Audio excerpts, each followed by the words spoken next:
해발 800m 개방산 중턱. 비닐 움막에서 예불이 흘러나온다.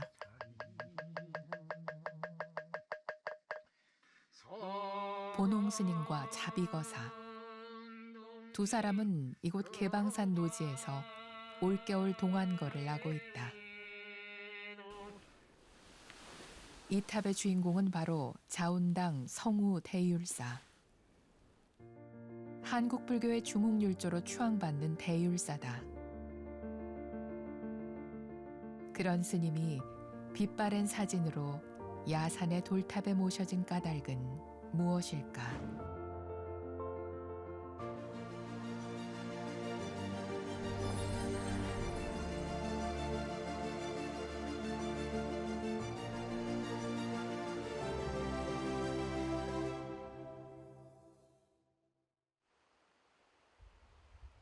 저희 은사 스님이신 도봉 종성 스님, 큰 스님께서도 생가터를 찾기 위해서 한 10여 년간 이렇게 이 오대산 주변을 찾으셨어요. 그러다가 제가 스님이 18년도에 동안거도 바로 요 밑에 그 이승복 생가터 부근에서 동안거를 하고 그 동안거 마치고 이 50번지가 요노동리 50번지가 생가터라는 것을 고증을 통해서 아주 확신을 갖게 됐습니다. 그래서 여기가 노동리 50번지로서 자운대율사 큰 스님의 생가터입니다. 빙설과 같이 계율을 지키며 한국 불교의 율풍을 진작시키신 중흥율조 자운대율사. 하지만 최근까지도 한국 불교는 대율사가 어디에서 태어나고 자랐는지 명확히 알지 못했다. 오대산 월정사 근처라고만 전해졌을 뿐 생가터가 어딘지 확정할 수 없었고 그마저 잘못된 추정으로 확인됐다. 우리 스님이 열반에 드시기 전에 노스님 생가를 찾으시려고 그 많은 애를 썼습니다. 그 애를 쓰니까 그러니까 진부 면이 여기다 다 타버리거든요. 그러다 보니 호적이 없어졌어요. 은사 스님의 뒤를 이어 자운율사의 생가터 찾기에 나선 보농 스님. 다행히 단서가 남아 있었다. 자운대율사 속가 부친이 심효사리를 3년 했어요. 요 이제 선영이 바로 요 놈에 선영이 있는데 심효사리를 3년 해가지고 그 효심이 이 천지를 감동시켜서 당시 평창 군수가 효행장을 준 게 있는데 거기에 주소가 명확히 기록이 돼 있어요. 당시 진부면이던 노동리가 현재 용평면으로 바뀌었을 뿐 집원은 그대로였다. 그때까지는 이사했다는 기록이 없으니 이곳이 탄신지임이 확실해진 것이다. 생가터 탐문 과정에서 자운 스님의 친조카인 자비거사를 만나게 된 것은 가장 큰 소득이었다. 제가 어머니한테 스님 이야기를 들은 거는 뭐 어려서부터 쭉 들었죠. 여기서 16살에 해인사 걸어간 얘기, 뭐 그런 얘기. 그다음에 이제 자운 스님이 바로 저희 아버지 바로 위에 분이잖아요. 그러니까 아버지하고 자운 스님하고 또 이렇게 좀 만남의 이야기도 듣고 해서 뭐 참 많은 이야기를 들었죠. 그 중에 여기서 이제 당신이 16살에 아침에 나갔다는 그런 이야기는 아주 어머니한테 생생하게 들었지. 자비거사의 모친은 자운 스님의 생가인 시댁에서 시집살이를 하면서 출가한 자운 스님에 대해 많은 얘기를 들었다고 한다. 보농 스님과 자비거사는 그렇게 한 팀이 됐다.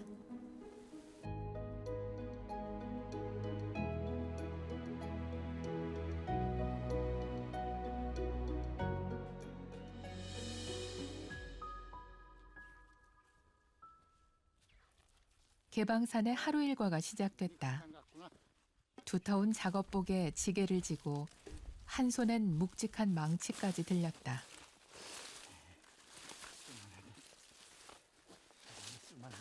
밤새 쌓인 눈을 헤치고 모양새 좋은 돌을 골라 지게에 싣는다.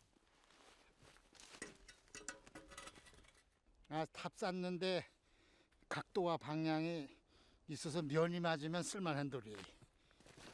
개방산 동안거의 화두는 돌이다.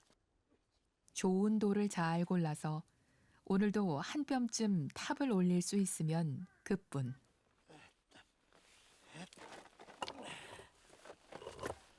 이거 아주 딱 들어맞는 거. 가져온 돌이 아귀가 척 맞는다. 딱 맞- 하다 보니 이 일에도 어느새 전문가가 다 됐다.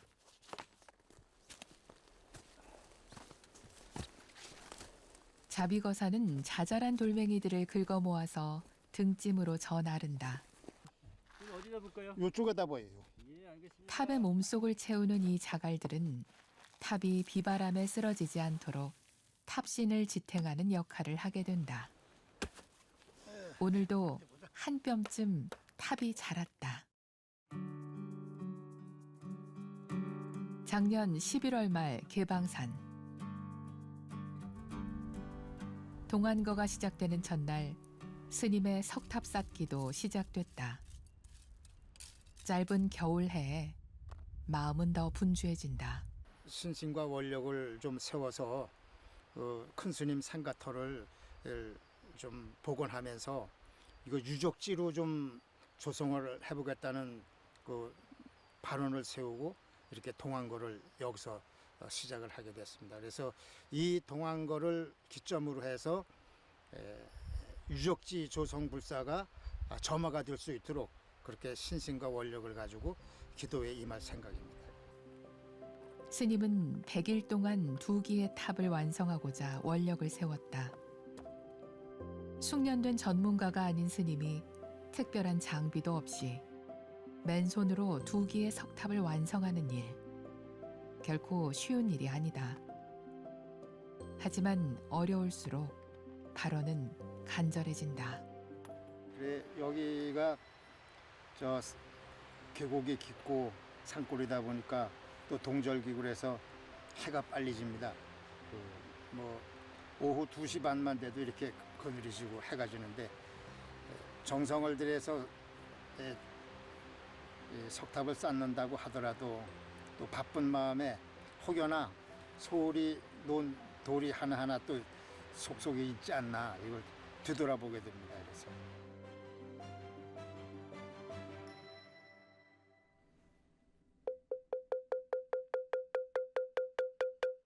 새벽 3시. 목탁 소리가 산중의 정적을 깨운다. 개방산 동안거의 하루가 시작됐다.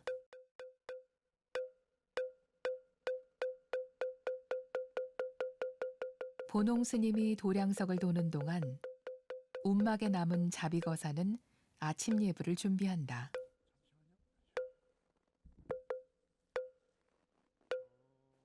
얇은 비닐 한 겹으로 둘러친 산중의 인법당.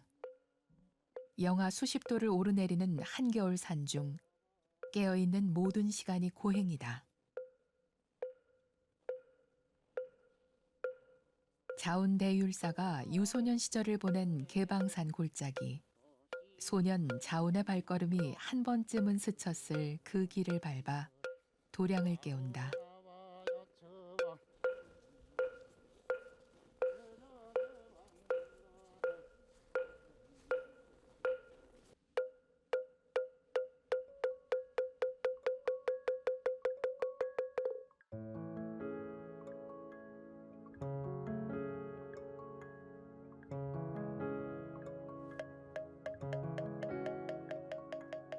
추위를 막기엔 턱없이 부족해 보이는 산속 비닐법당.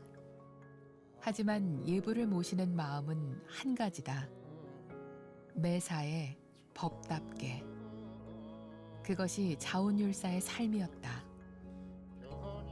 율사의 뜻을 따르고자 결행한 이상 자운율사가 그랬듯이 어떠한 악조건도 꿋꿋이 버텨낼 것이다.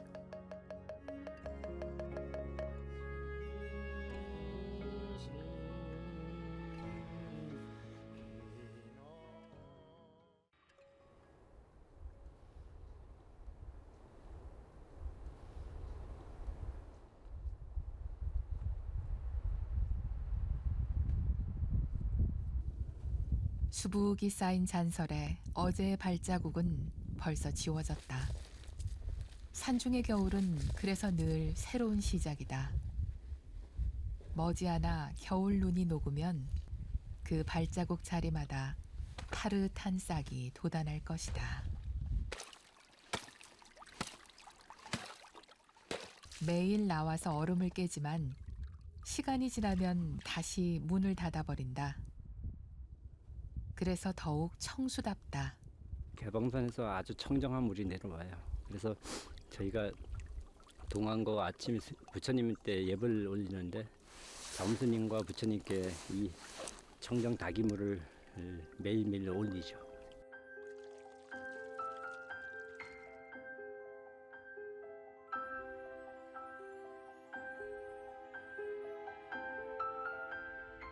겨울이 오면 개방산 골짜기는 널따란 길로 변신한다.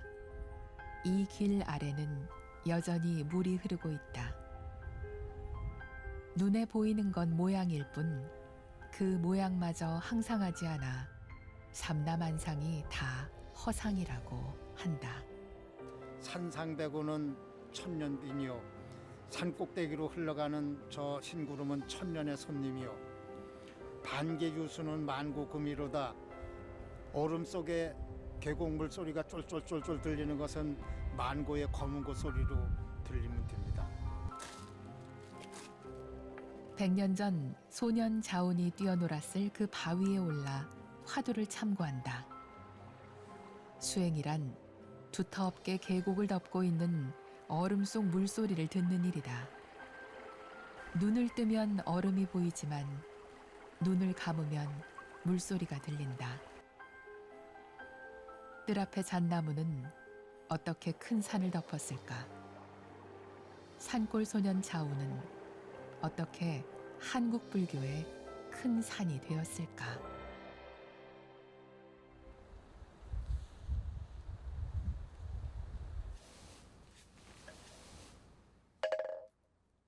짧았던 겨울 하루 일과를 마감하는 시간. 법답게 하루를 보냈는지 스스로에게 질문을 던져본다. 자운율사의 가르침을 따르고자 한겨울 산중 운막 동안거라는 고행의 길을 자청했다. 큰 스님의 열반 후 30여 년 만에 찾아낸 생가터에서 한철 안거를 지낼 수 있음을 큰 복이라 여기기 때문이다. 하루 수행을 마무리하고 잠자리에 들 시간. 날씨가 너무 추워서 이거라도 따뜻한 물 피트병에 넣어서 끌어안고 자야만 잘 수가 있기 때문에 저희가 이렇게 물을 데펴서 스님 하나 저 하나 꼭 끌어안고 잡니다. 그러면 그나마 도시가는 따뜻하게 잘 수가 있어요. 영하 20도의 산중에서 잠을 잘 수 있는 시간은 페트병의 온기가 식기 전까지만이다. 수행자들에게 수면욕은 가장 극복하기 힘든 마장이라는데 식어가는 페트병이 스승인 셈이다.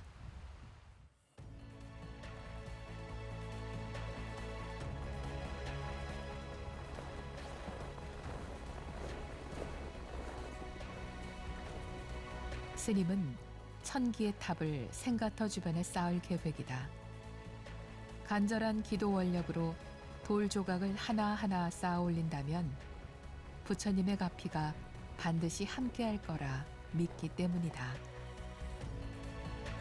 자운 스님의 조카로 태어나서 어릴 적부터 스님을 동경해왔던 자비거사는 오체투지 100일 기도를 이번 동안거 목표로 정했다. 어렸을 때 들은 그 자원 스님이 막연히 동경이 되는 거예요. 22살에 찾아갔어요. 스님 저 출가해서 스님 된다 그러니까 저를 딱 보더니까 속가에서 수행하는 마음으로 수도하는 삶을 사세요. 그 말 한마디 하고 딱 돌아앉아 계시더라고. 나중에 어머니한테 얘기를 들어보니까 속 친척 중에 스님이 되신 분이 많은 거라. 그러니까 당신은 바르게 율사로 사는데 조카들이 출가해서 바르게 스님 생활을 못하니까 출가를 막았어요. 그래서 그날 이후 자비거사는 철저한 제가 수행인의 삶을 살고 있다. 이번 동안거에 선뜻 동참했던 것도 부끄럽지 않은 조카가 되고 싶은 소박한 바람 때문이었다. 지금 이 길은 자운스님께서 청소년 시절에 인생에 대해 고민을 하며 걸었던 길입니다. 제가 이 삼보일배를 하면서 그 어린 나이에 걸었던 길을 조금 한번 느껴보고 저 자신도 삼보일배를 통해서 제가 살아가는 삶이 조금 더 성숙되기를 바라는 마음이고, 그 다음에 이곳이 어떤 그 지나간 사람들도 그렇고 저도 그렇고 그런 자문스님의 어렸을 때 그런 유년의 삶의 가피를 같이 받고자 꾸준하게 삼보일배를 하고 있습니다.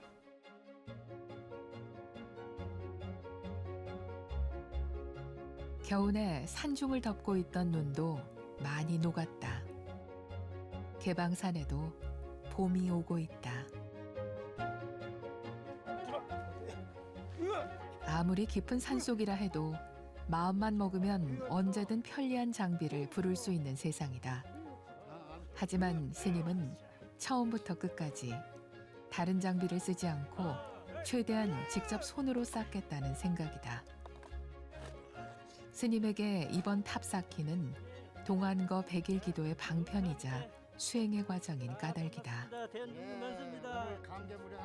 동안거 100일 기도 석탑 쌓기.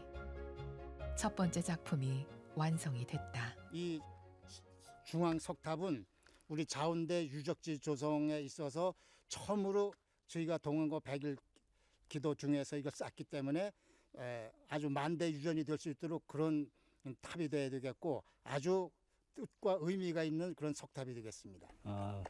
시작은 저희가 했지만 여기 오신 분들이 정말 자운대에서 부처님의 광명을 받고 모두 좀 가피를 받고 모두 행복하길 바라길 마음밖에 없습니다.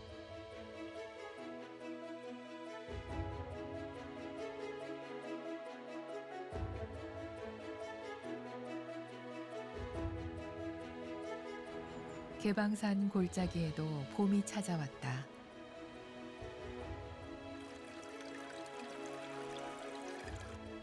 좀처럼 끝이 날 것 같지 않던 100일간의 동안거 일정도 어느새 회항의 시간을 앞두고 있다. 겨우내 의지처가 됐던 움막을 해체하고 나면 왔던 자리로 다시 돌아갈 것이다. 저는 시원섭섭한데요? 혹독한 추위와 싸워가며 천신만고 버텨낸 100일이었다.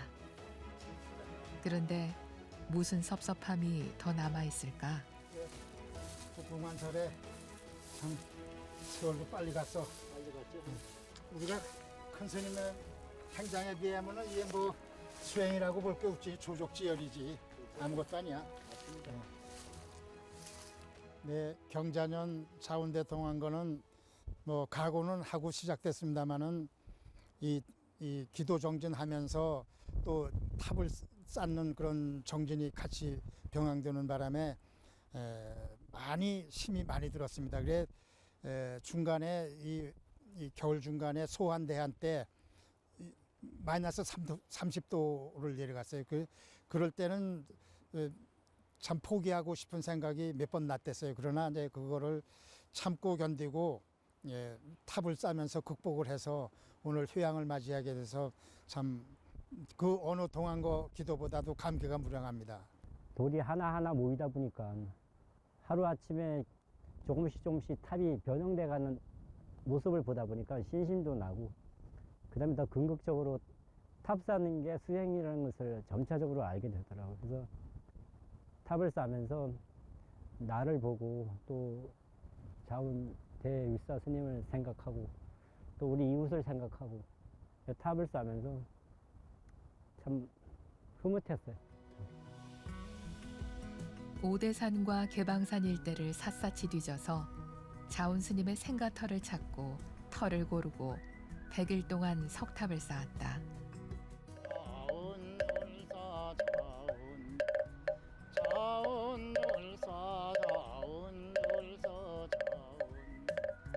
회향은 끝이 아니다. 100일 동안 다진 기도 원력을 동력으로 삼아 다시 세상으로 들어가는 출발점일 뿐. 자비거사가 떠나고 보농 스님은 다시 장갑을 꼈다. 돌아보면 여전히 부족한 틈새가 많이 보인다. 일로와. 해인사 강원에서 공부 중인 상좌 무착 스님이 올라왔다. 은사 스님의 100일 기도 회향의 시간을 함께하고자 먼 걸음을 한 것이다. 은사 스님의 뜻을 이어받아서 이제 후학인 제가 잘 이어가기를 바라시는 그런 당부의 말씀을 이제 저에게 많이 해주셨습니다. 그 뜻을 이제 잘 이어서 앞으로도 쭉 이어질 수 있도록 노력해 보겠습니다. 혹한의 동안거를 견디며 대율사 자운 스님의 생가터를 지켰던 자신의 모습을 통해 어려운 환경을 딛고 훌륭한 수행자로 성장하길 바라는 마음. 공부 중인 상좌를 먼 이곳까지 불러올린 스승의 뜻이 아닐까.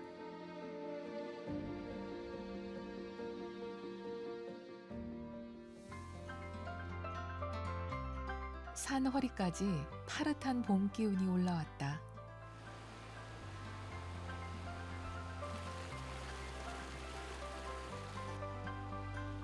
산 아래쪽은 이미 봄이 깊었다. 동안거를 끝내고 오랜만에 길을 나섰다. 자운 스님의 초발심 현장을 찾아가는 길이다. 오대산 상원사. 신라 때 자장율사가 산문을 연 천년고찰 상원사. 16소년 자운이 어머니와 함께 정초기도를 왔다가 마음을 일으킨 특별한 곳이다.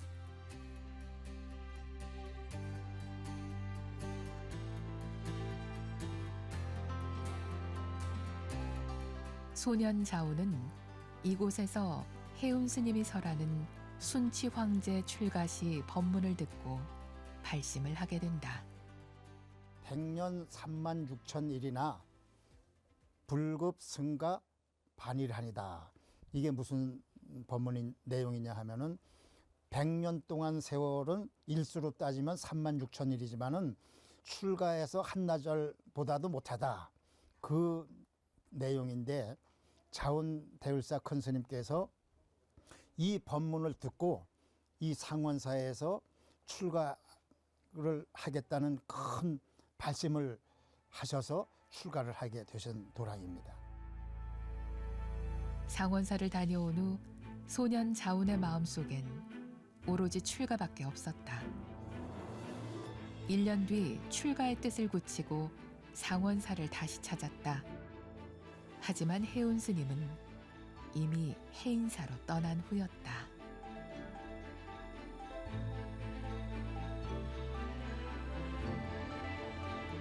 어렵사리 해운 스님을 만났으나 출가 수행자가 되는 길은 산 너머 산이었다. 장경각 판전에서 만배를 맞춰야 제자로 받아주겠다는 것이었다. 자운은 곧장 장경각 판전으로 가서 사흘에 걸쳐 만배를 마쳤다.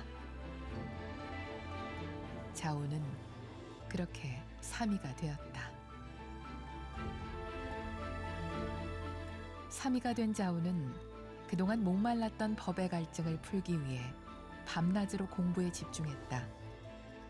여름과 겨울 안거철에는 선방을 찾아 은사 스님이 내려준 뜰 앞의 잣나무 화두를 들었다.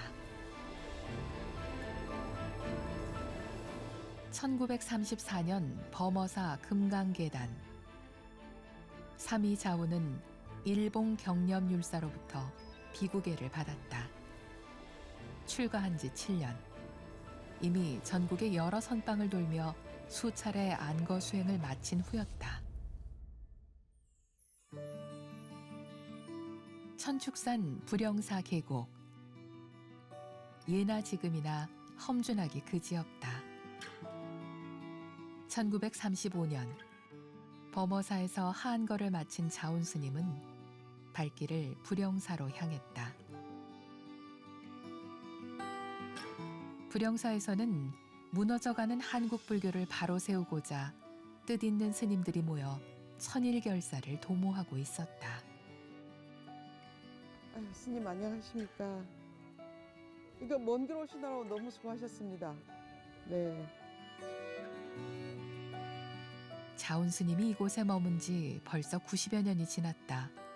과연 스님의 흔적을 찾을 수 있을까? 잠시 후 주지 이룬 스님은 놀라운 자료를 공개했다. 천축산 불영사 네, 방암록 얘기했습니다. 불영사 성보관은 1930년대 당시 방암록을 거의 원형 그대로 보존하고 있었다. 천일 정진회 1935년부터 3년간 불영사에서 정진에 동참한 회원 명부가 선명하게 기록돼 있다. 다각소임의 성우는 바로 자운 스님이다. 동참한 스님들 모두가 한결같이 훗날 한국 불교를 이끌었던 큰 스님들이다. 하지만 열악한 수행 환경 때문에 중도의 대부분 떠나고 3년을 모두 채운 스님은 주지 영암 스님과 자운 스님밖에 없었다고 한다. 꾸벅 졸고 있으면 스님께서 엄격하게 경책을 해주셨는데 그때 큰 스님께서는 너무 자유롭게 웃으시면서 그만두라고 그렇게 하지 말라, 괜찮다고, 졸아도 된다고 그렇게 하시면서 강의를 끝까지 이어가신 것이 기억이 나고, 또 제 현자 스님께서는 이 귀한 강의를 우리가 졸고 이렇게 강의를 들으니까 크게 안타까우셔서 그렇게 하시던 그 모습들이 지금도 생생하게 기억이 납니다. 자운 스님은 비구니 교육에도 큰 관심을 보였다. 묘엄, 명성, 인홍, 정행 스님 등 당대를 대표하는 비구니 율사들이 자운 스님의 계맥을 전수받았다. 불영사 결사를 마친 자운 스님은 그 이듬해 동안거를 나기 위해 망월사가 있는 도봉산으로 향했다. 망월사에는 일제강점기 외색불교에 맞서 우리 불교의 전통을 지키고자 만일결사를 이끌고 있던 용성선사가 주석하고 있었다. 큰 스승을 만나면서 젊은 비구 자운의 수행은 비약적으로 깊이를 더해갔다. 어느 순간 허공이 부서지고 대지가 내려앉는 듯한 충격이 온 몸을 관통해왔다. 비구 자운에게 마침내 깨달음이 찾아온 것이다. 청산은 항상 움직이는데 흰 구름은 영원히 제자리네. 사람이 물속을 거닐어도 물은 옷을 적시지 못하네. 뜰 앞의 잣나무가 엄연히 숲의 관이 되었구나. 감청빛을 몸에 두르니 잎사귀가 수미산을 덮었네. 용성선사는 그 자리에서 자운의 깨달음을 인가하고 전법계를 내렸다. 자운 스님이 장차 한국 불교를 덮는 큰 제목이 될 거라는 걸 용성선사는 벌써 알고 있었던 것이다.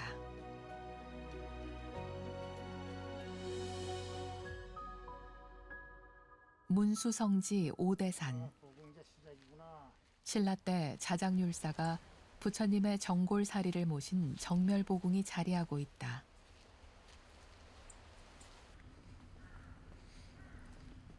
식육대처를 당연시하던 외색불교가 독버섯처럼 퍼져나가던 1930년대 후반. 자운 스님은 백일기도를 통해 문수보살의 지혜를 구하고자 정멸보궁으로 향했다.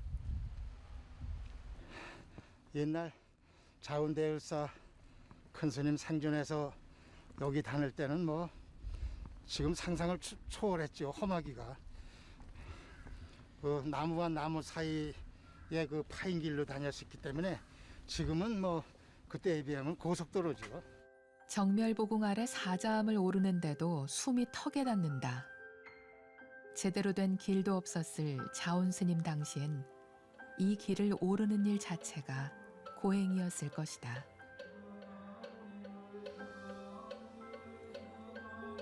사자암을 지나서 정멸보궁을 향한다. 확연히 출세간의 경계에 들어왔음이 느껴진다. 마침내 안개 속에서 정멸보궁이 모습을 드러냈다.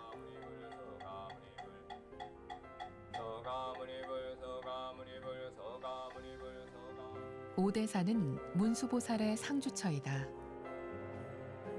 항상 좋은 일을 베풀어주고 바라는 대로 이루게 해주는 지혜의 보살이 바로 문수보살이다. 자장률사도 당나라 유학 중 문수보살로부터 서상 수계를 받고 귀국한 후 이곳에 부처님 진신사리를 모셨다. 막상 출발해서 올라올 때는 상당히 힘들고 했지만은 보궁에 도착하니까 아주 가슴이 벅차고 역시 또 자운대율사께서 100일 기도를 하시는 중 99일째에 문수보살님을 친견하시고 심지법문을 통달하신 그런 보궁이기 때문에 후하게 한 스님으로서 아주 감개무량하고 신심의 발로가 되는 것 같습니다. 1939년 봄, 자운스님은 이곳 정멸보궁에서 문수 100일 기도를 입제하고 오로지 위법망부의 일념으로 하루 20시간씩 용맹정진을 이어나갔다. 그렇게 기도를 계속하던 중 99일째 되던 날,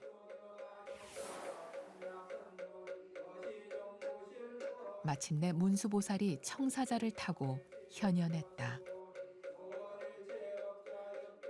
법망경에 따르면 불보살에게 기도를 해서 서상을 보면 수계가 성취된다고 한다. 자운스님 또한 문수 100일 기도를 통해 문수보살을 친견함으로써 서상수계를 성취한 것이다. 문수보살은 지혜의 상징입니다. 그러니까 불교라고 하는 것은 지혜가 목적이지만은 지혜라고 하는 것이 없으면 성불을 못해. 그러면 계라고 하는 것은 계를 지킴으로 인해서 선정이 오고 선정이 옴으로 인해서 지혜가 생기는 거기 때문에 문수보살을 당연히 헌모하고 친견하려고 하는 그런 마음이 있었지 않느냐. 그래서 오대산에 가서 기도를 하고 문수보살을 친견하고 그랬다고 생각이 됩니다. 자운스님은 종로 대각사로 향했다. 대각사는 용성스님의 채취가 깊이 서려 있는 가람이다.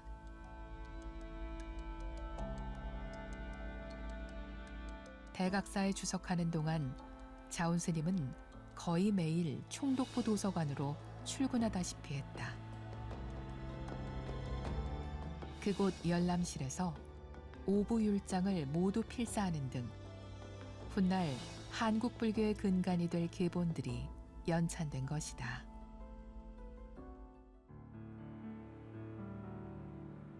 해동 율맥의 산실, 해인율원. 당대를 대표하는 큰 스님들이 머물며 강의를 펼쳤던 유서 깊은 곳이다. 전통은 면면이 이어져서 현재는 대한불교 조계종 전계 대화상 무관 스님이 자리를 지키고 있다. 율원의 서가를 빼곡히 채우고 있는 장서들은 모두가 율장 관련 계본들이다. 지금은 어렵지 않게 구해볼 수 있는 책들이지만 자운스님 당시엔 상상도 할 수 없는 일이었다.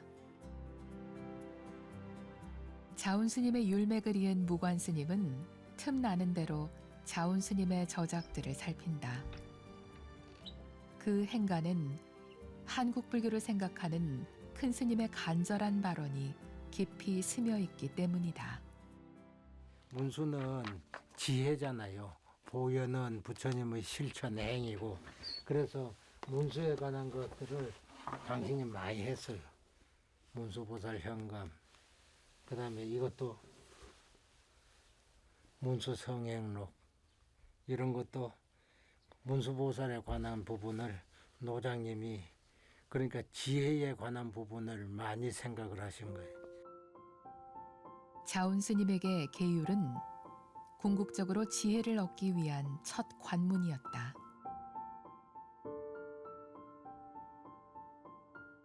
계율이 바탕이 돼야만이 선정도 이루어지고 그 지혜도 거기서 발현이 될 수 있기 때문에 우리 몸과 마음을 닦는 가장 기본이 계율이다. 그런 각오들을 가지는 것이 그 노스님의 원력이었고, 또 현재 종단의 여러 가지 어려운 문제도 해결할 수 있는 그런 가장 기본이 되는 것이 계율이다. 그렇게 생각을 합니다. 기본으로 돌아가면 된다. 그러나 자운 스님이 이루고자 했던 것은 오늘에도 여전히 과제로 남아있다. 해방 후 일제가 물러가자 문경 봉암사로 젊은 개혁승들이 모여들었다. 성철 스님을 비롯 자운, 청담, 보문, 우봉 스님은 그 주역이었다. 당시 실천강령으로 제정했던 18개 항의 공주규약에는 가사와 바루에 대한 규정도 있었다. 자운 스님의 영향이었다. 한국 불교 율장의 기초가 될 계본도 이 무렵 완성이 됐다. 사실상 한국 불교의 뼈대가 이때 만들어진 것이다. 한국 전쟁이 막바지로 치닫고 있던 1953년 봄, 통도사 금강계단에서는 아주 특별한 의식이 열렸다. 자운율사가 첫 수계 제자를 배출한 것이다. 모두 훗날 걸출한 스님으로 성장해 한국 불교의 계맥을 이었다. 첫 수계 제자를 배출한 이후 자운 스님의 발걸음은 더 빨라졌다. 1955년엔 대처승으로부터 해인사를 인계받아서 영암 성철 스님과 함께 종단의 모범 총림을 탄생시켰다. 이듬해 전계 화상에 취임한 후 열반에 들기 한 해 전까지 배출한 수계 제자만도 10만 명에 이른다. 한국 불교의 중흥율조 자운대율사란 칭호가 결코 과하지 않은 이유다.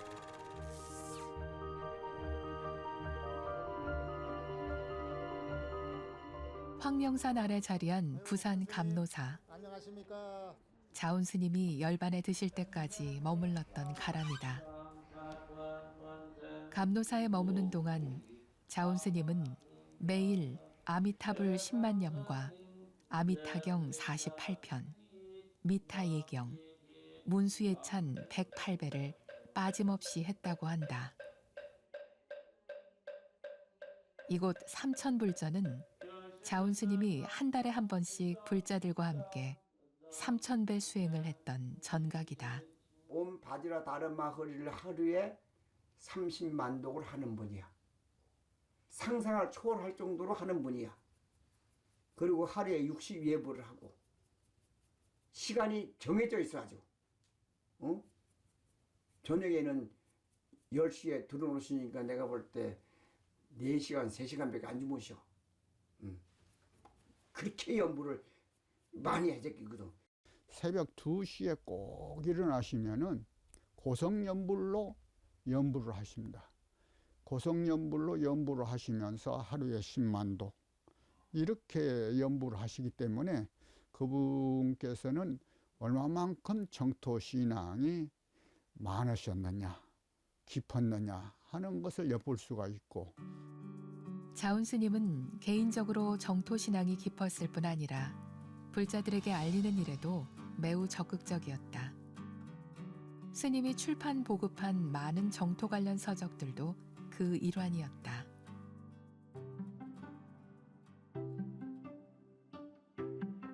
자운 스님이 입적한 후 뒤를 이어 감노사를 지키고 있는 해총 스님은 자운 스님을 가장 오랫동안 가까이 모셨던 인연을 갖고 있다. 요분이 저 자원 큰 스님, 요분이 영암 큰 스님.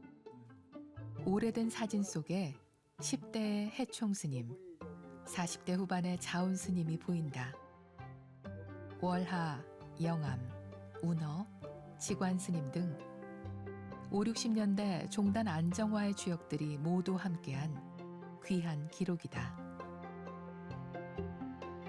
자운 스님은 평소 가사를 직접 지어서 입었다고 한다. 이게 이 자원 큰 스님이 수하던 건데 한 쌈 한 쌈 손으로 다 만든 거지. 최초 조계영 최초의 자원 스님이 가사를 만들고 편수를 해가지고 사람들 많이 길렀어. 이거 자원 스님 편수야. 이걸 잘 만들어. 그래가지고 이걸 가지고 몇백 벌씩 만들어서 절에 돌리고 그랬어. 가사 또한 법을 담는 그릇이니 격식을 지키고자 한 것이었다. 오늘날 조계종단 가사도 자운 스님이 만든 복식을 따르고 있다. 큰 스님께서 직접 사경하신 건데 이 자리에 앉으셔서 시간 날 때마다 낮이고 밤이고 사경을 하셨습니다. 한낱이 반듯하게 써내려간 자운 스님의 육필. 한 획 한 획 정성이 깃든 필체에서 스님의 꼿꼿하고 바른 성품이 그대로 느껴진다.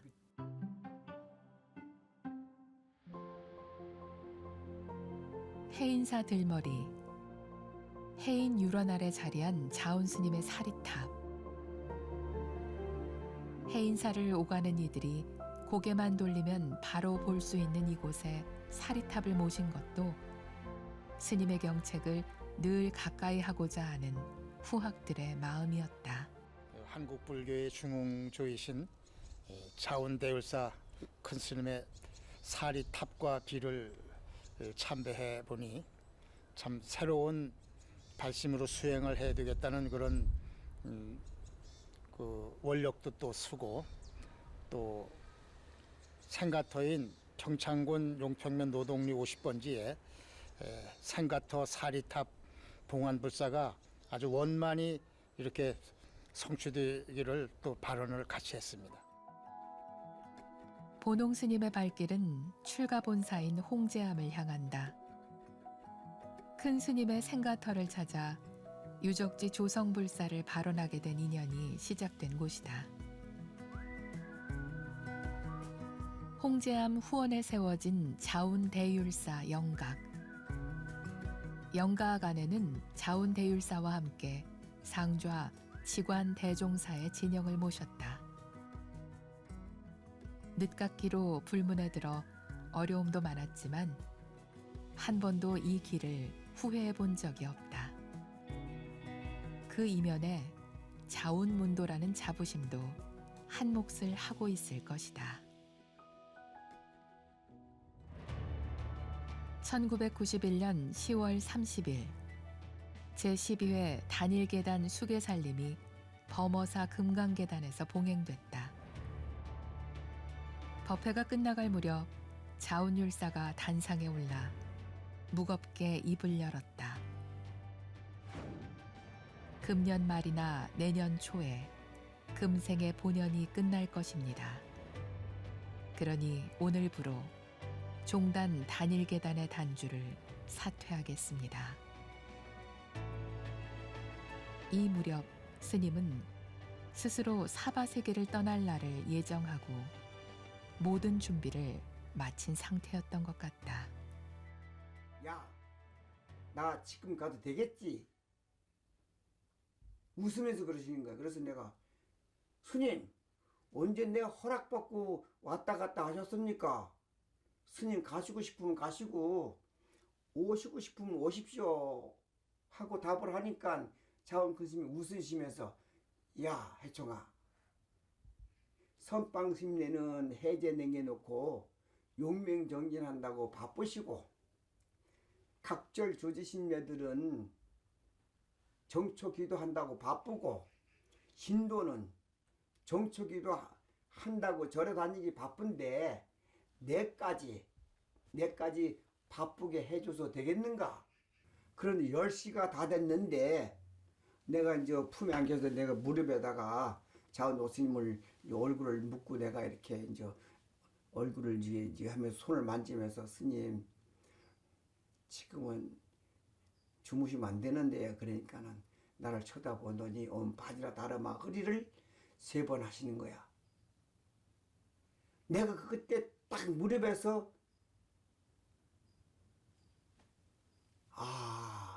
처음으로 10시 좀 못 돼서 스님이 가시는구나 하는 것을 그때 깨달은 거야. 해총 스님은 즉시 별채에 모여있던 문도들에게 연락을 해서 지관 스님을 비롯한 제자들이 모였다. 노장님이 다 모이니까 10시 한 10분 전에 모이니까 열반송을 하는 거야. 진성원명하야 본무생멸이라 묵마야맹하니 서방일출이로다. 참된 마음은 둥글고 밝아서 본래부터 생과 사가 없다. 목마가 밤에 우니 서쪽에서는 해가 뜨더라. 자운대율사는 그렇게 사바세계를 떠났다. 정초에 여러 가지로 바쁜 절집 살림을 걱정해서 섣달 금음으로 잡았던 열반 예정 날짜까지 연기했다고 한다.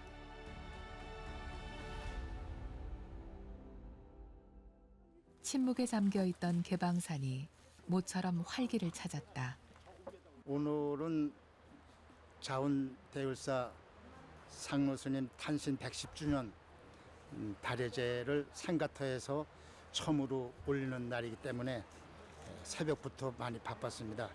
생가터에서 처음으로 마련하는 달해제를 위해 여러 어른 스님들이 불편한 몸을 이끌고 산중을 찾았다.